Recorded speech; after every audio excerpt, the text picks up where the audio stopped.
এই যে চিংড়ি মাছ ভেজে রেখেছি। বাহ, সাইজটা সেই, বাহ গোলদা চিংড়ি। এটার পর হবে মটন রান্না হবে। এখানে ভোলা মাছের ঝাল হয়েছে।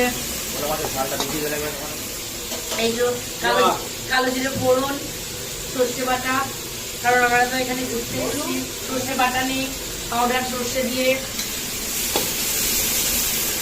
এই যে খাসি মাংস, ও কি কালার। কাটাকাটি চলছে, রসুন কাটছে, এদিকে রসুন তুলছে, এই যে আলু কাটা হয়ে গেছে, পেঁয়াজ কাটা হচ্ছে।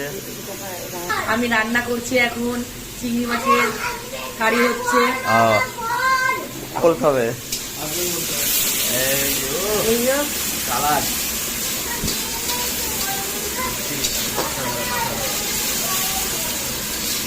এই যে এবার চিংড়ি মাছটা দিয়ে দিলাম।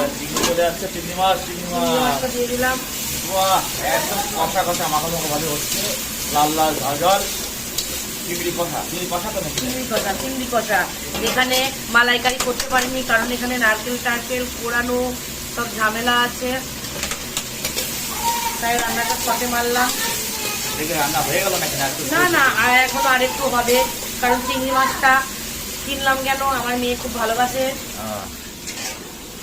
এই যে আমাদের বৌদি রাঁধুনি কিন্তু খুব বড় রাঁধুনি, হেভি রান্না করে, একদম ঝাক্কাস রান্না। কালারটা দেখুন, কোনো কিন্তু সেই কালার এসছে।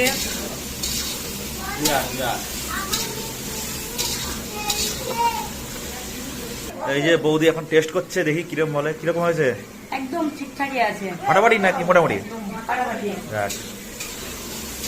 ও কালার এটা হয়ে গেছে। এটা হয়ে গেল, চিংড়ি মাছ হয়ে গেছে, ভোলা মাছ দেখি ঝাল, ভোলা মাছের ঝাল করেছি। এখানে ভাত হাফ হয়ে, এরকম ভাত হাফ হয়ে রয়েছে। এই যে ভাত, আর একটু ফুটিয়ে নেবো ভাতটা। এই যে আমরা সবাই আছি এখানে, বিরাট পিকনিক হচ্ছে। এই যে আমাদের মটন শেফ, মটনের জন্য রেডি হচ্ছে। কি বলবো?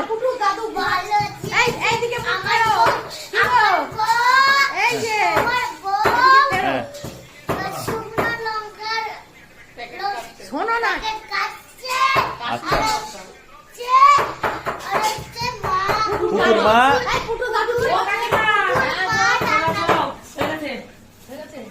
আমাদের রান্না কমপ্লিট। এখন রান্না কমপ্লিট। এবার ভাতটা হয়ে যাক, তারপর মটন